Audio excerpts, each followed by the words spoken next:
Hello and welcome, everybody. We are glad to have you with us today at History is Lunch. And so, welcome to the two Mississippi Museums. My name is Drew Gardner, and we are glad to have you guys with us. We're in our home, the Craig H. Neilsen Auditorium, in the Museum of Mississippi History and the Mississippi Civil Rights Museum. We are also streaming live on both Facebook and YouTube, where you can watch any of our previous History is Lunch programs online at any time. I hope that you will join us next Wednesday, August 6th, for a special kind of series of programs here at the two Mississippi Museums in honor of the 60th anniversary of the Voting Rights Act of 1965, beginning with a gallery talk at 10 a.m. with former State Senator David Jordan in the Mississippi Civil Rights Museum, followed by History is Lunch featuring Leslie Burrell McLemore, Michelle Deerdorf, and Jeff Kolnick. And then a Voting Rights Act flash tour at 2 p.m. Those tours are about 15 to 20 minutes. And so we hope that you will come and that you will join us as we learn more about the efforts of Mississippi civil rights activists to secure federal protections for Black citizens, the right to vote. But today, we are excited to welcome Tom Mould and Rae Nell Vaughn. Tom is a professor of anthropology and folklore at Rollins College and the former chair of the Department of History, Anthropology, and Classics at Butler University. He is the author of several books, including Choctaw Prophecy, A Legacy of the Future, Choctaw Traditions, Stories of the Life and Customs of the Mississippi Choctaw, Still the Small Voice, Narrative, Personal Revelation, and the Mormon Folk Tradition,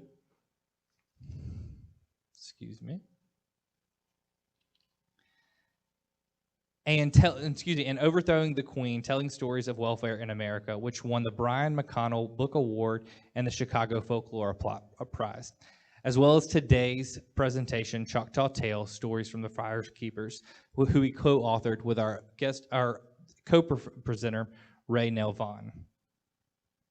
In addition to being the co-author of Choctaw Tales, Rae Nell Vaughn is a member of the Mississippi Band of Choctaw Indians and has served as the Chief Justice for the Choctaw Supreme Court, Chief of Staff for the Tribal Chief, Chairwoman of the Board of Directors of the Tribally Owned Business, and Tribal Archivist.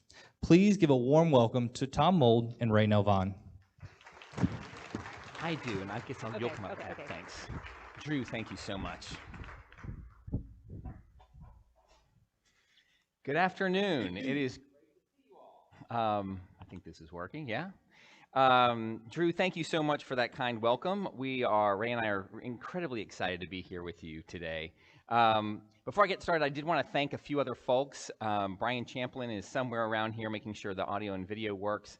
Jorge Vivar has been working tirelessly with me over the past week to get the presentation working. If there are any technical problems, it is my fault, definitely not his. He's been incredible. And then Courtney McCreary and Katie Keene are right here from the University Press of Mississippi, and they helped organize both this event with Drew, but also a number of other events around the state. So we're just so excited to have y'all here too. All right, so let's just dive in, and it seems to make sense to begin at the beginning. Many of you will recognize this image. It's Naniwaya. It's the mother mound for the Choctaw. It's the focal point for two creation stories. So the Choctaw have two, not just one. It's such a great tribe. They have two creation stories. The first one is a story of migration. It involves two brothers, Choctaw and Chickasaw, who start out west, and the game is starting to become scarce.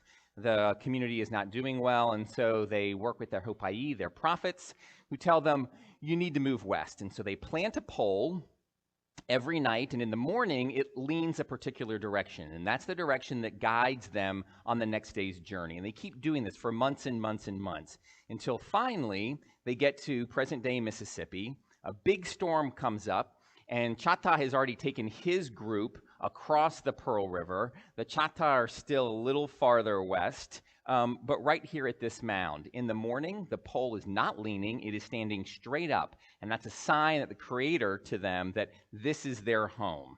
So that's one of the creation stories. The second is an emergent story. And in the emergent story, the Creator, Abba, creates the 5 southeastern tribes all from this mound. So up through a hole out of the mound, he brings forth the Seminole, the Chickasaw, the Creek, the Cherokee, and last but not least, in fact, we always know we save the best for last. Last come the Choctaw.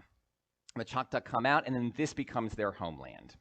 So those are the primary creation stories for the Choctaw. And if we chart them, and I know this is more information than you really want to try to process, but if we chart the various versions of these stories, you can see that both of the stories have been in existence pretty much since the very beginning. And the first written records we're getting are in the 1720s from Duprat's. And then after that, we don't end in 1928. We then start getting loads of additional versions, including many from the storytellers that you saw cycling through here today.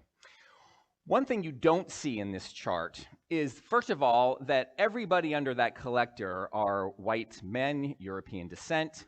They're all explorers or naturalists, a few ethnographers, but for the most part, these are folks who are exploring the West, the Southeast, and are gathering information about Native peoples, and they're most interested in the history and culture. They're not really particularly focused on the oral traditions in the way that we are, certainly I am, certainly that Rae Nell is. The other thing that you don't see is that constantly the folks who are collecting these stories are trying to explain away the two different versions.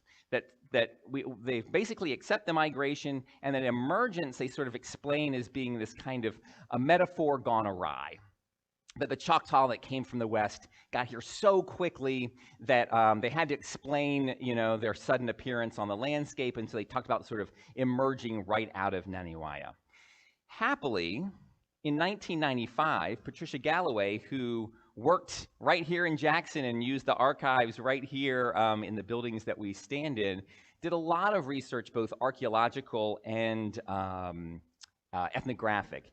And what she found was that most likely the reason we have two versions of these stories is because the Choctaw are made up of multiple groups of Native peoples who in the 1500s, as DeSoto comes through in 1540, came together both for security and for other reasons, and they maintained their different oral traditions. And so we simply have two versions from two different groups. The key here, however, is when you ask Choctaw folks about these two stories, you do not get the hand-wringing that so many of folks that look like me seem to have around two stories. Even though, if we pay close attention to the first couple of books of Genesis in the Bible, there are also two competing stories of a chronology of how the world came to be. And most Christians that I've met don't seem to have particular problems there either. Because what we're most interested in, and the Choctaw folks that I've talked to are most interested in, is what can these stories tell us about our values, our traditions, the things that we hold dear. And when we pay close attention to those two stories, all of a sudden they look very similar. And here's what I mean. Sorry if I can find my spot. Right. I like to go off script. All right. So both stories establish Naniwaya Mound as their home, as the center, right? We heard that in both stories. Both stories explore the Choctaw's close relationship among the southeastern tribes, right? One is between two brothers, Choctaw and Chickasaw, and one is with all 5 of the southeastern tribes. And finally, both stories make it clear that this is a homeland that is divinely decreed, that Creator gave to the Choctaw. So all of these efforts to move the Choctaw out of Mississippi were ones that violated a covenant that they had with their Abba, their Creator. Okay, so those are just 2 creation stories.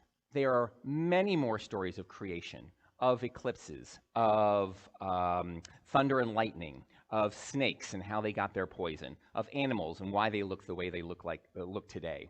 And then among all those creation stories, there are a whole bunch of other kinds of stories that are all part of a tribal oral tradition that has been in existence as long as the Choctaw have been in existence.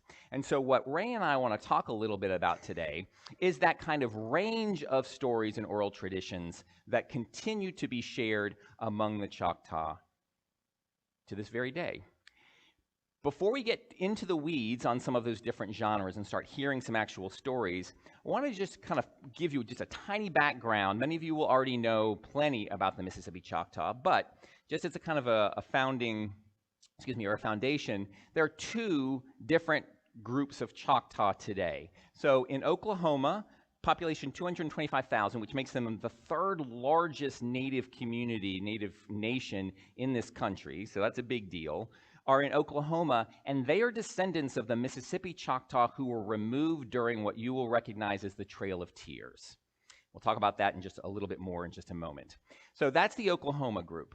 We're talking today about the Mississippi group, and so here, population much smaller, 11,000, little more than 11,000 today.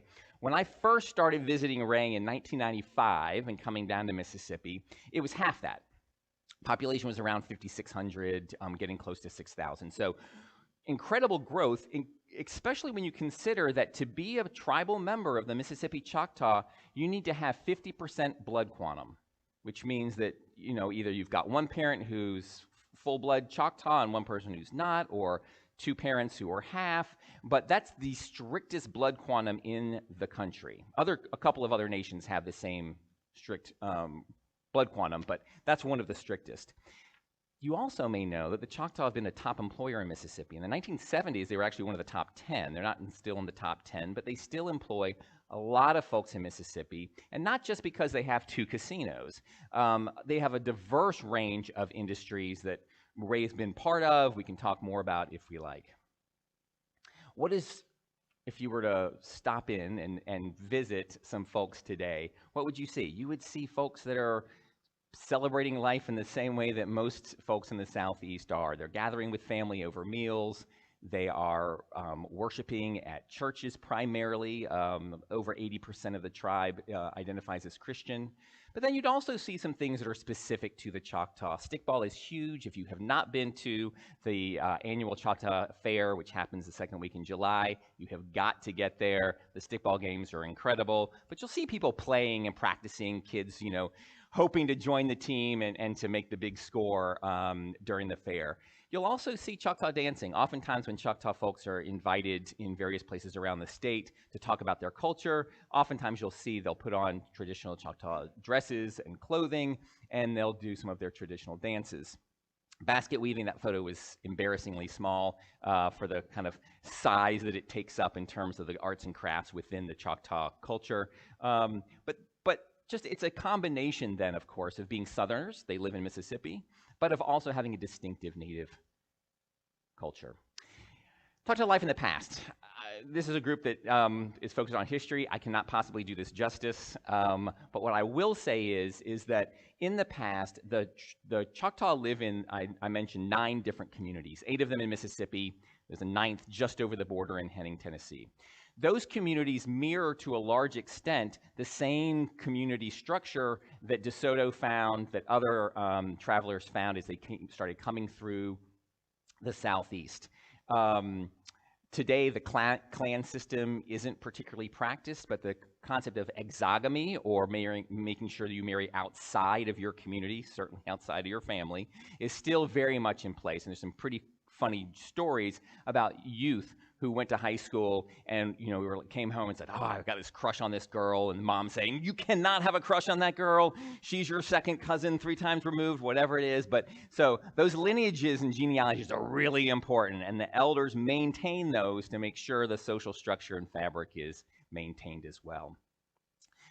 The Choctaw, like all the tribes in the Southeast, were caught up in the colonial struggles of the 1600s to the 1800s, first allied with the French, ultimately then with the new American government. But of all the sort of big moments in Choctaw history, you would think the initial kind of connection or sort of encounter with white folks would be a big one. It was, but by far the biggest happens in 1830 and 1831, and that's removal. And so the Indian removal effort by Andrew Jackson was the goal and plan, and it was successful, was to move American Indians from the east of the Mississippi River out of that land and into what we now today know as Oklahoma, would have been called the Indian Territories at the time. And again, that's where we get the Oklahoma Choctaw. The treaty is signed at Dancing Rabbit Creek in 1830. 1831 is when they first start. But when you hear the Trail of Tears, that term was sort of coined for the Cherokees' trail of removal efforts, but the Choctaw were the first ones removed. And it happened over a period of time. And it happened in a couple of different waves. And it's important to know it was a sort of removal one that happened around 1830, another removal later in the century. And then you're going to hear a prophecy about a third removal in just a moment. So the more things change, the more they stay the same. Superficially, we can say, oh my gosh, life 150 years ago for the Choctaw is so completely different from life today. Yes and no. This is Rae's family. You'll see Rae there in the black and white. She'll be speaking in just a little bit. But the values, the traditions, the customs, so many of the core things that keep a culture have been maintained. And that's what we really want to focus on today. And so while the stories that are in these books that we've got, the Choctaw Tales and Choctaw Traditions, tell a lot about the past, the Choctaw folks are also very much focused on the future. And so prophecy is a fundamental part of their oral traditions. And so Esteline Tubby is going to tell here a story of one of the most commonly told prophecies among the Choctaw today, and it's called the third removal. And again, third being that we've already had two. And I'll give you a spoiler alert, this one has not happened yet. We'll talk about some prophecies that have in a moment. One thing was that our great-grandmother said that one day we'll have the third removal here. Okay. And she told us that, she said, why it will be third removal is when Indians have good homes, electricity, and all of these. And then one night, well, but I believe that it might be the ending of a world or ending of time. I kind of believe it must be that, because she said that this will not be the removal by Washington or government or whatever. It will be removal by some person in a long robes will be coming at night and tell us that if we stay here, we will suffer in days to come. So we need to be gathering up somewhere in north. And this will not be the Oklahoma or something like that. And then the children, well, they'll be talking to your children because they know more about the English and they'll understand. And the children, well, the older person would ask them, said, what are they saying to you? Said that, well, if we stay here, we will suffer. And they want us to go tonight, right now. But they said, oh, we were born out here. We will not go. We will stay and suffer. But the older boy will say, well, if it's going to be suffering, I don't want to suffer, so I'm going. And all we have to do is pick out a few clothes, and that's all we need. And everybody will say, well, if you go, we'll go. And from house to house, everybody will go, but few will be left. Just few will be left after all night. Well, after whenever, I don't know who is the person that will be here, and they will be moving overnight, just overnight, and then someone will tell the agency that the Choctaws have moved, and they'll send a word to Washington, and that's when the Washington people found out, and few of the representatives will come down and look at the houses, but they have been seeing and hearing about Choctaws making progress in this and that, but all in one night they'll be gone again.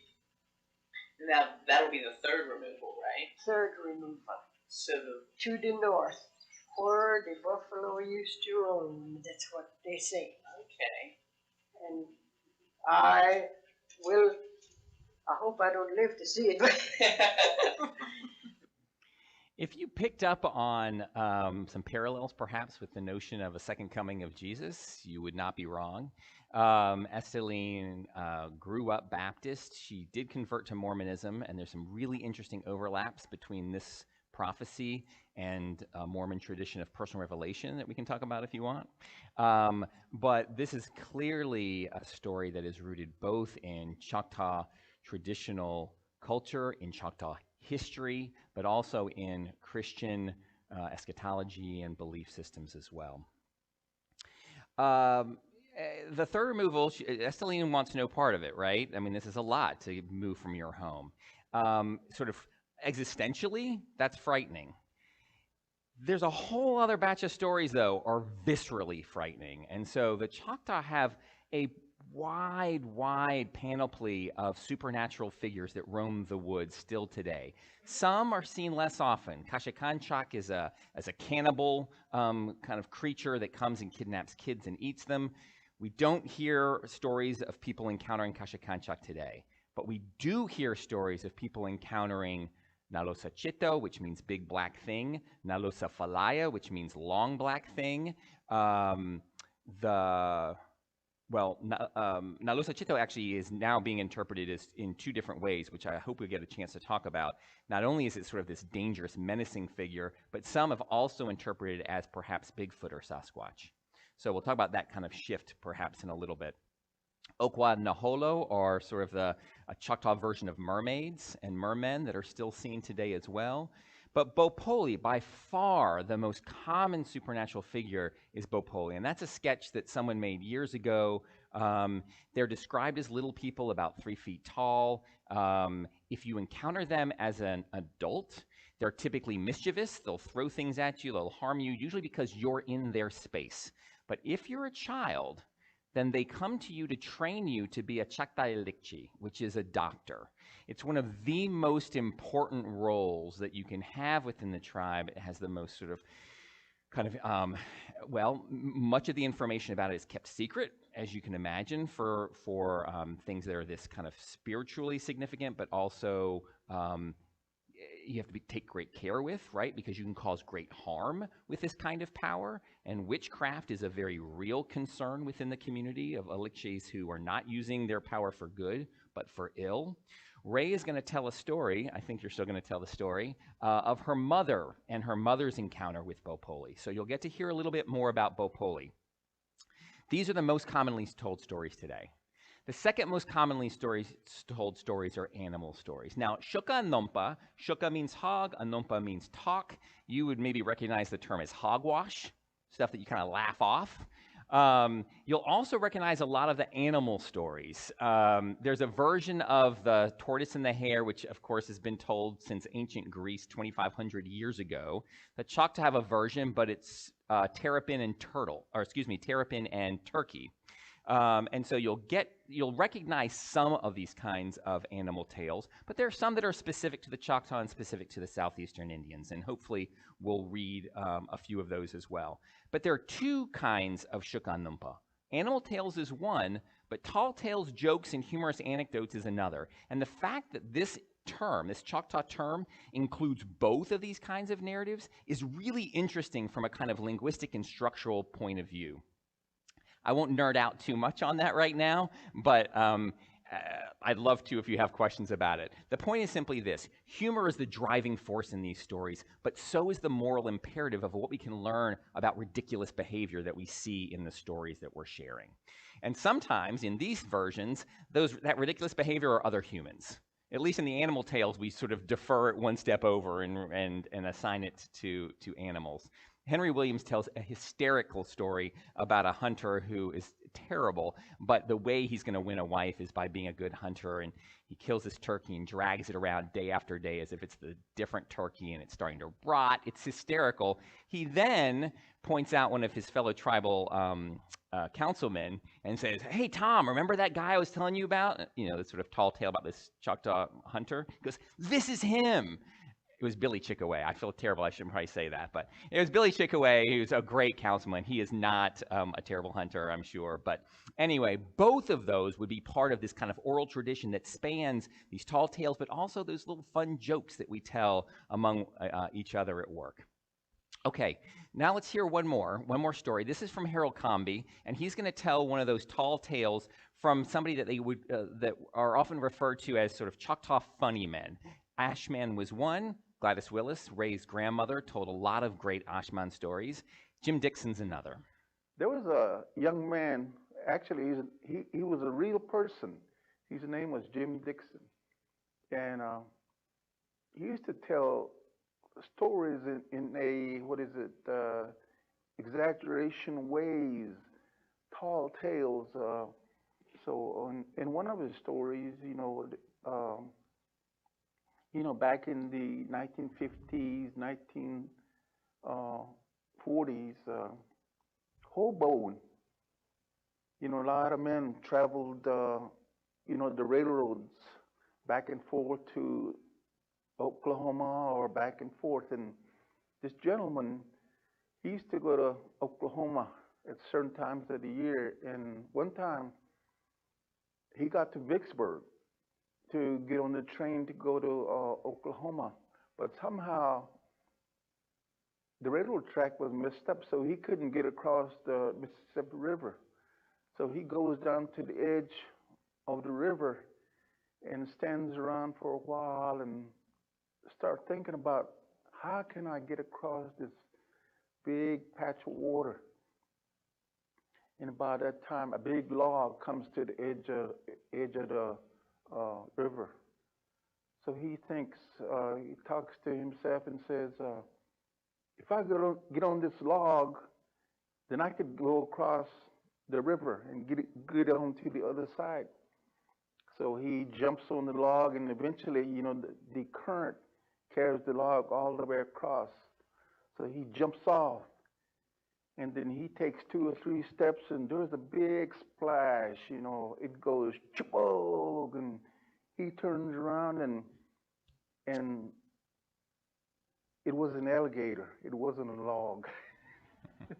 So that's one of the tall stories, Shukanupa, that my dad used to tell me.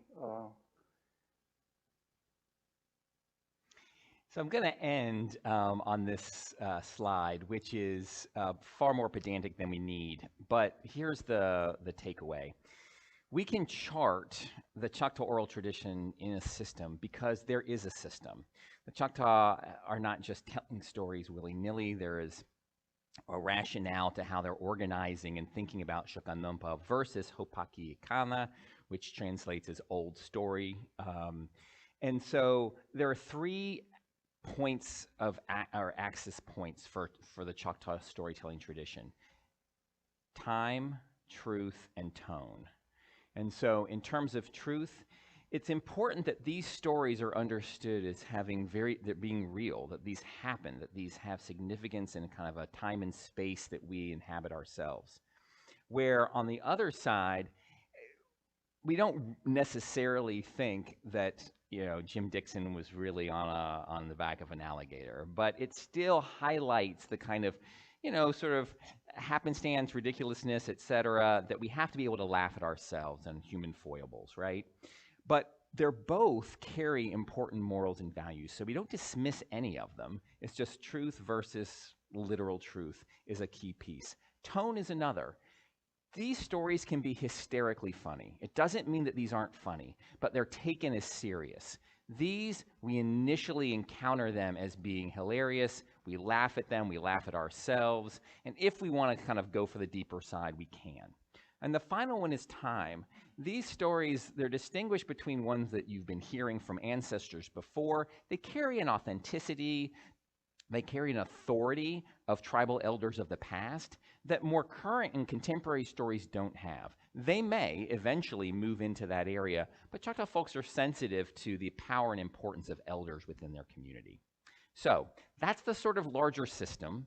Let's get to Rae Nell, and let's get to some of the stories. So Rae, if you don't mind joining me up here. We'll give Rae a... So, Test, test. Yep, it's on. all right. So we're going to chat for a bit, and hopefully after about 20 minutes or so. Okay, I hear some feedback. Are we too close? I was told to sit here. Yeah.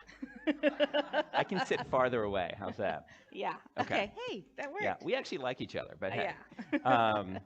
So, and then we'll take some Q&A. But Rae, if you don't mind to start, just maybe a little bit about yourself, kind of growing up, especially in terms of hearing stories and then ultimately telling stories. Yeah. Well, welcome everybody.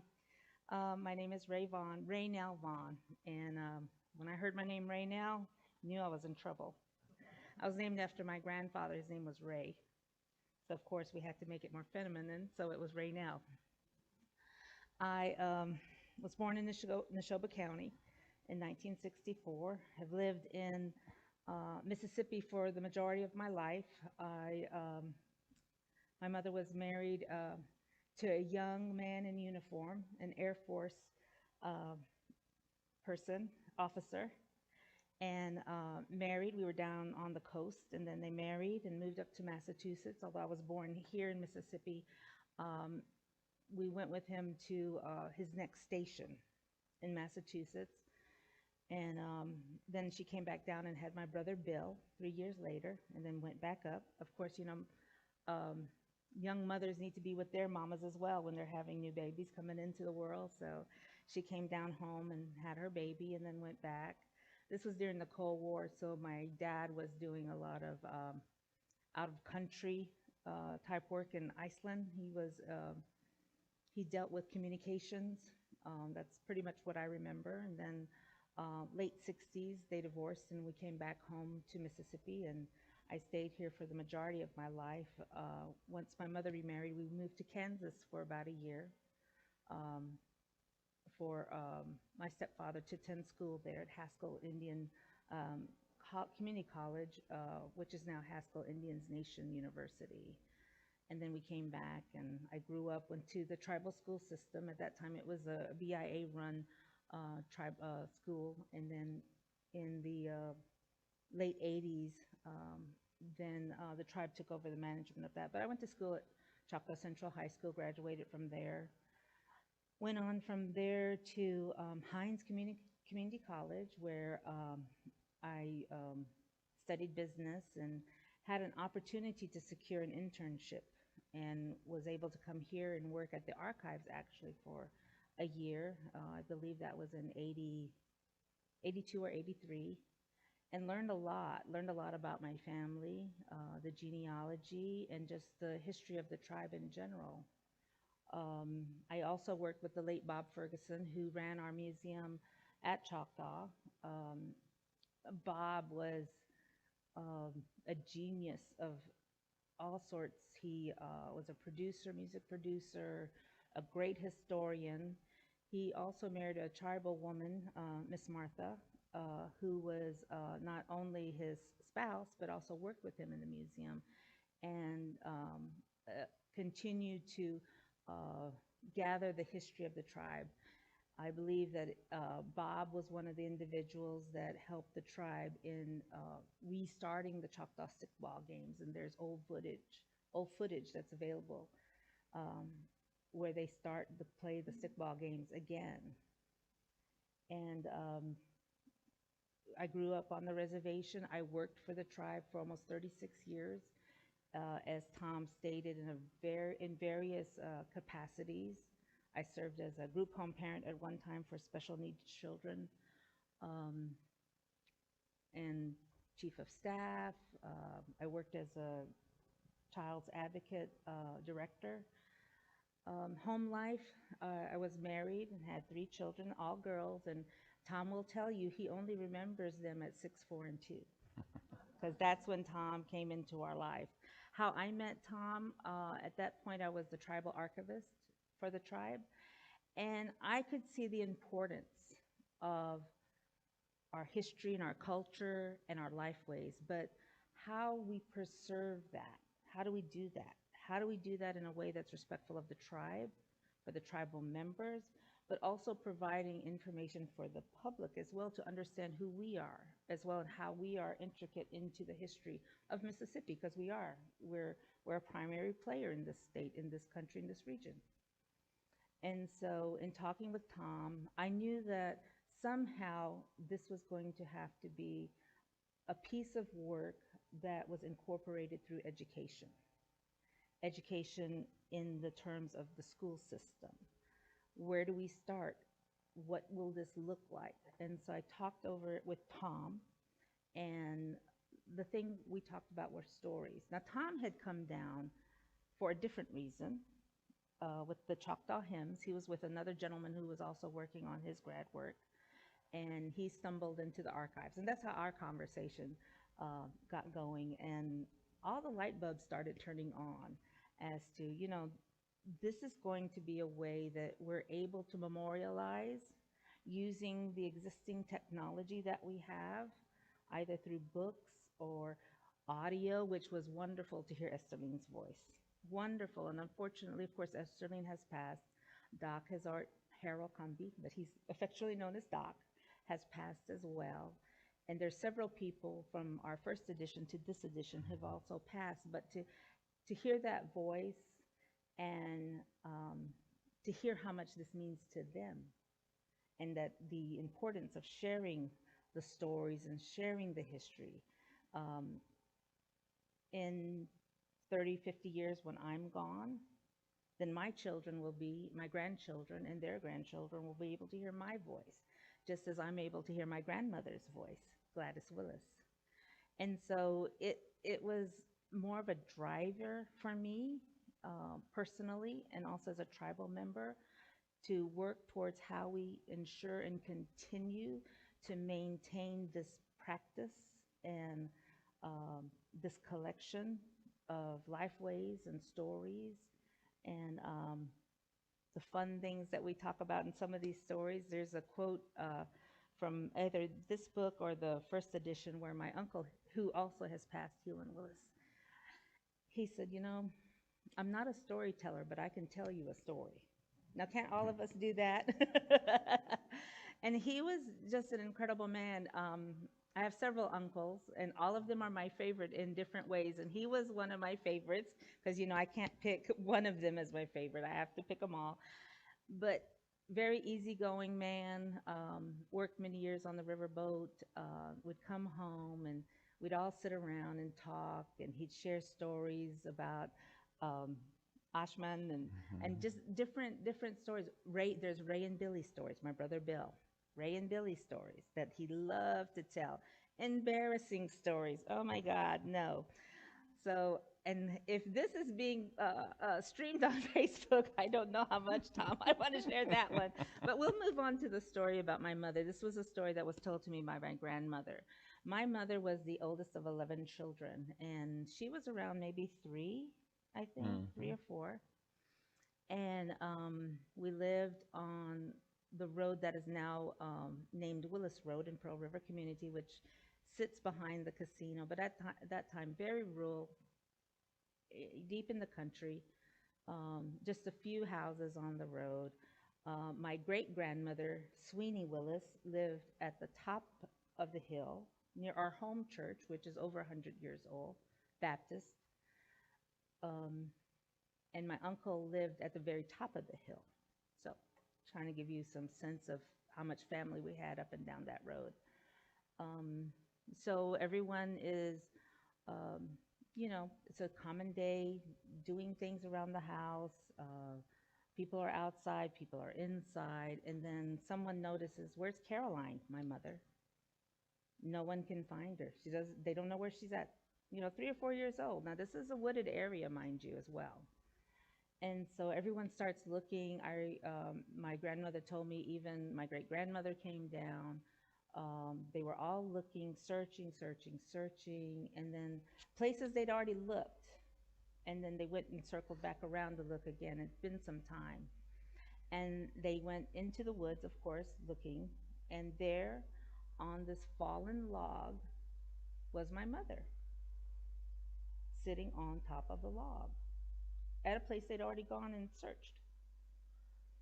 My great-grandmother had said that Bopuli, who is the little people, had come and taken her, and for some reason, and as Tom explained, Bopuli is the one that teaches you and gives you the medicine and everything, but for some reason, Bopuli decided not to, and brought her back and left her on top of the log. Now, from what my grandmother shared with me, the way the log was, how tall it wasn't where she would have been able to have crawled up on top of this log and plopped herself down and sat. And so that's the story of my mother and Bopuli and the missed opportunity of Choctaw medicine, which is a real thing. Choctaw medicine is a real thing, and something that I honor. Of course, when we're younger, we know everything, right? But then we realize as we got older, we really didn't know much, and I'm just like, I respect it, but I don't know about it. I don't know about how much I believe in it. Well, as I got older and experienced life more, I'm like, there's a reason why Grandma and Mama would tell me these things, and yep, I do believe it. I do believe in those things. And it's important, and I share these stories. As Tom knows, Tom's been on the reservation and with my family for many years, and he's been to many dinners, and he has brought very interesting side dishes for us as we all partake of food. But I'm not going to do any critiques of his culinary skills at this time, but it was delicious. The green bean story will not be told. No. And in those settings, we would have not only a good meal, but good fellowship where we would share stories. And you've been at Grandma's house several times, and maybe that's something you want to talk about, how that impacted you. Because for us, like with all individuals, there's a connection, and I felt that with Tom. So I brought him around to my family. Well, my family all gravitated around Tom. And as I shared with my family, of course, all of us have family group texts. Tom's going to be here. We're going to begin doing this work with the book, going out into the state and talking. So one of my uncles said, so where is he going to stay? When is he getting here? They're all looking for Tom, because Tom we consider affectionately as one of our family. And as I lost family members, Tom was able to be down here with me and with our family as we mourned the death and celebrated the life. And he too sat around the fire as we mourned and sat in wake for the 3 days, the 2 nights of sitting and talking and crying and laughing about the individuals that we knew that had passed. And I'm very grateful he was able to be there. But he sat around the fire as a firekeeper, and he listened to the stories. And as he said earlier, these are stories of either the individuals that have passed, the good times we had, and just the loss of that individual and their voice, the loss of their voice, and the loss of a generation. As you know, Choctaw was hit very hard with the COVID. I lost an aunt, a couple of cousins, several cousins, distant cousins, but none, to say the least, we lost a lot. And as you know, as society moves, we lose generations, and now there's that gap. And it's sad that these things happen. The tribe experienced this in the early 19th century with the Spanish flu, where we lost several tribal members. So again, history repeating itself. It's important that we share these tales and these stories of neighbors who are just down the road from you. Everyone knows about the casino. But some people say, Well, do they still live in teepees? Do they still wear feathers in their hair? We never lived in teepees, and I don't recall ever having a feather in my hair. But it's like every community, like every society, like every family. It's just commonplace, just the things you see. But with Choctaw, it's that extra level of history of the lifeways, as I stated earlier. I know we're going to get to some Q&A in a bit, but do you have, I'm thinking, I have two questions really for you. One is about the storytelling context of sort of like, sort of when people tell stories, when they did, and then how you choose to tell stories and when you do. And then the ancillary to that one is, do you have a favorite story you want to share? So, I think as opportunities come about, like I said, when we would have our dinners, and especially for me and my family, my immediate family, I have 3 daughters, I have 6 grandchildren, and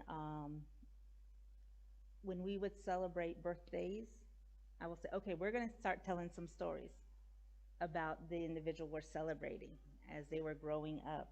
And so we tell some of the same stories, like for example, when my baby brother Greg, who's now passed, was very young, I was dating my boyfriend, who then became my husband, was visiting at the house, and I was in another part of the house, and I said, "Baby, come here," meaning him. Who walks up to the door? My baby brother Greg. And I said, "Oh no, I didn't mean you. I meant him." And he goes, "You mean I'm not your baby anymore?" And I said, "You'll always be my baby." So that story was on repeat every November 9th when we celebrated his birthday. That's just an example of family stories that we would share. Um, Other times we would share, like we talked about at the fireside. During Christmas, we talked about old Christmas. There's a story when I was very, very young, maybe third grade, fourth grade, and it was summertime at my grandma Willis's house, Gladys Willis. And we would have this couple who would come down. They had no children, and they would come down. And back then, in those days, when people would come to visit, they would stay for a number of days. They're walking in from where they were, and they would come and stay. My grandmother, who was forward thinking, got couches that were sofa beds. So when people would come to visit, she'd pop the sofa bed so they would be able to sleep at the house. And so this couple came and stayed with her for a couple of days, and I called him affectionately Afu Simon. His name, I believe, was Simon Isaac, and he was Afu Simon. And one day, they were all under what I call the gossip tree, the chagushpa tree, where they all sat. It's in the summer, and so they're finding some shade. The house didn't have any air condition or anything like that, so everybody sat outside, either on the carport or under the shade tree. And we were all playing and everything, and Awful Simmons said, "Massachusetts, Massachusetts." He's talking about me. So I run over there, and I said, "Yes, Awful Simmons, if you go get me my snuff, then I'll give you an orange at Christmas time." Now, this is July, and don't you know I'm going to go get that man his snuff, because I want an orange at Christmas time. Back when I was first married, my husband lived in the Bokchito community, which was one of the more traditional communities for the tribe. And every Christmas they would celebrate the Christmas ghost, where the men would wear the women's clothes and the women would wear the men's clothes. And you began making your way to the host house, the host had gone out and chopped down a tree, and everyone would, or the host would put the oranges and the apples wrapped in aluminum foil on the tree, almost like it was decoration. And then they would come and gather, and there was a celebration, and then you would buy the fruit off the tree. And that was kind of like, oh, somebody likes you, they're going to get that. So that was a part of just the treat, because as you know, back then in the day, fruits like oranges and apples weren't as accessible throughout. So it was always a treat. And we continue that tradition today. There's a family out in Boquechito that still does that tradition, but also the tribe itself at Christmas time, we get what I think some people do is the fruit bag, where we get the orange and the apple, the nuts, the candy, and that's almost a symbolism of that treat, because that wasn't something that was ever really accessible throughout the year. And so that's how Afu Simon got his snuff, because Rae wanted the fruit. And Afo means grandfather, Grandfather, so yes, it's that's sort of a nice grandfather. honorific. Let me tell you another story. Okay. My husband's father was a deacon in the Baptist church now. The Baptist church, it's the Choctaw Baptist Association. We have 8 communities. We have 13 Baptist churches. We also have Catholic churches and Pentecostal churches, etc. But it's very heavy in Baptist. And so my children, we all went to the Baptist church where he's the deacon, and someone had asked my daughter, well, what's your grandfather's name? And she said, Afu. His name is Afu. And then we had to say, no, his name is Clifton. His name is Clifton. But in Choctaw customs, you never address the person by their name. You address them as who they are in relationship to you, like grandmother, mother. You never address them by their formal name. And it was considered rude and disrespectful. And so he was only known as Afu to them. Yeah. And so we had, no, his name is Clifton Vaughn. And then we started thinking, well, maybe we need to go ahead and tell them what our formal name is, so when they say, well, what's your mother's name? Mama. If they're lost in Walmart, I want to make sure they say, Rae Vaughn, please come get your daughter. Maybe we'll have some time to talk more about nicknames, because it's an interesting use in the community as well. But I know we don't have a whole lot of time left. Oh, I'm sorry. No. Come on. You're the star of the show. But we do have some time for Q&A, and it looks like maybe there's a question already. Drew's got the microphone. Well, you just mentioned about the Choctaw, the Baptist Association. Where are those records, Rae Nell? Where am I looking? Where am I looking? Right here. Oh, sorry. Okay. I used to work with you at the archives back in the day. Okay. See, I'm getting to see some folks from the archives. So I believe that we have a Baptist center in Pearl River, and so I believe because they're the connection to the association. So I believe that a lot of those records are there with the Baptist Center for the New Choctaw Baptist Association. I really appreciate the stories you told. My grandparents are from Conehatta. Conehatta, yes. My grandfather was one of those who was in the logging business. Mm-hmm. You talked about the tree that the woman was sitting on top of. They cut what I would consider virgin timber. I mean, there are pictures of some of the trees they cut, and the old truck that he was driving couldn't haul but one tree at a time. They were so huge. But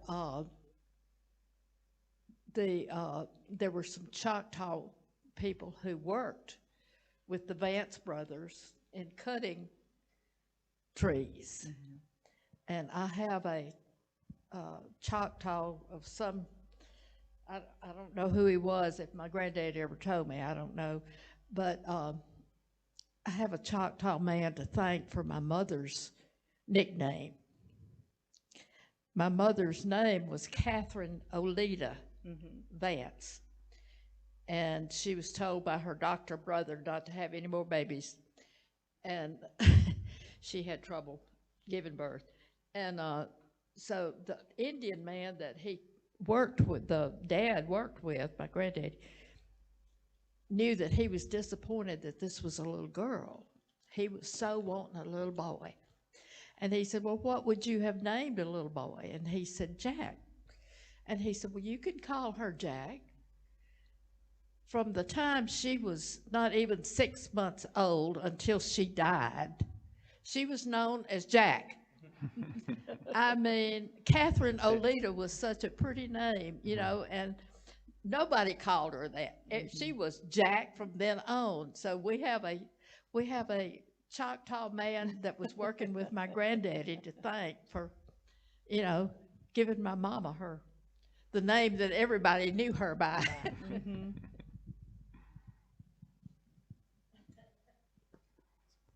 I visited the Justice Center and seen the round tribal court. Yes. Were there stories told in that court? The story or the building you may be, or the room you may be talking about is either the peacemaking room or the community room. They have two rooms that are in a circular design, which is intentional. And I believe that in peacemaking, that's where you're looking at more of customary law. And for you to reference would be maybe mediation of some sort, but it's more using the life ways and customs of the tribe to come to resolution on certain issues. Because there's certain issues you don't need to take into adversarial court. You don't need to be in an adversarial position. For example, if these are neighbors that are having a squabble, they're not going to be moving. The best thing to do is come up with a resolution that compromises for both of them. They come up with a compromise as to how they need to resolve the issue. So the peacemaker would go through a series of steps with them to come up to resolution. Now, of course, sometimes it doesn't work out, and there may be no other option to go into formal court. But for the most part, that's how, and stories I'm sure they use, the peacemaker probably uses his experience, and I believe he's on Bradley. Yeah. I think I saw Bradley's picture up there. Yeah, Bradley Alex is the peacemaker right now. He's the main peacemaker. one. And in this one, in Choctaw traditions, as opposed to Choctaw tales, the second to last section is on law and customs, and he's got a number of stories. He says stories are his lifeblood for how he deals with the mediation that Rae's talking about, because he can offer a narrative. I mean, it's really like Jesus in the parables. He offers a story that they can kind of wrap around, and it distances the very personal, heated feelings they feel in the moment to this kind of, well, let's listen to, what about this story? Now, do you see yourself in that story? And he uses them brilliantly. And there's a few in here. Most of them, their names need to be protected, and so they're not in the book, but the ones that are sort of for public consumption, yeah, they're great. Good to see you. Thank you. Thank you for that very inspiring and informative presentation. I was just wondering, with your with oral tradition, in terms of passing on stories, were you able to? What kind of relationships did you have? My understanding is that the French brought slaves here. The French did bring some slaves and introduce slavery, and just before in Mississippi. And I was wondering what kind of relationships your ancestors, Choctaws, had with slaves who they interacted with to some degree.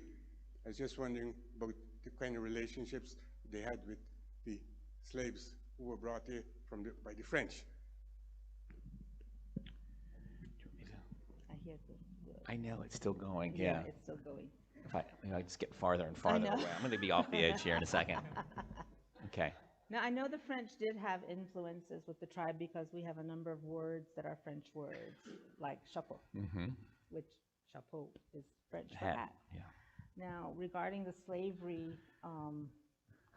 aspect of it, That's something I'd have to delve deeper into. I'm not that sure. I know that it hurts me to talk about issues and events that happen. I was born in 1964, and my grandmother sharing with me the things that happened in Philadelphia during that period of time.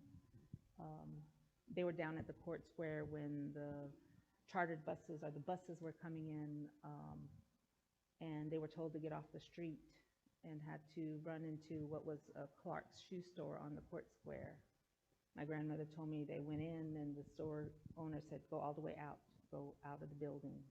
And so they walked in the front, went out the back, and made their way out of town because they didn't want them in town because of what was pending, what was to come. There was another story my grandmother shared with me about Klansmen coming to their home in the middle of the night looking for people and just making their way through the house. And so those are the stories that were shared with me, and it's such a dark and painful time for us as people and for the state. But as we move on into our present, there has been so much that has been done, and so much work that all of us as people have done, but there's still more work to do. And we need to emphasize that with our younger generation, because it's such a fragile balance for all of us, that, you know, we're all human here on this planet, and it's important for us, number one, to take care of our planet, and number two, to take care of ourselves as people. And some of these stories that we talk about are just that, talking about the black road, the black snake, the black road, when it was told that we were going to have, which was ultimately the asphalt road was coming. And so these things that may be happening in the future, things that you need to make sure you understand your past so you can understand your present and what's to come. Never forget that past, good and bad. Never forget it, because obviously we don't want to repeat those things. And having the opportunity to have this exchange with you and the questions that you have are important, because that's how we all learn and grow. Now, I'm just an hour and a half away from here in Pearl River, outside of Philadelphia, about 8 miles. We not only have our Choctaw Fair, of course, Neshoba County Fair is going on right now. I went down there and visited some of my friends out there, and man, it was hot. It was hot at Choctaw Fair. It was hot at Neshoba County Fair. It's summer in the South. It is what it is. You just deal with it.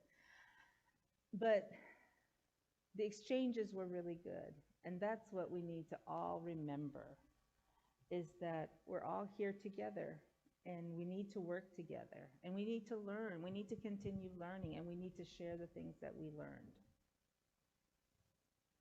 Thanks. I think Drew is... Let's give Tom and Rae Nell Vaughn a round of applause. Thank you, everybody. I know that we still had a couple of questions, and so Tom and Rae will be around. They're going to be signing books. We have both books, both Choctaw Tales and Choctaw Traditions, available for purchase with Museum Store. Again, thank you guys so much for being here. Please come back next week for kind of our 3 special programs honoring the 60th anniversary of the Voting Rights Act next Wednesday, August 6th. But one more time, let's give Tom Mould and Rae Nell Vaughn a round of applause. Thank you, everybody. Thank you, guys. Y'all have a great day.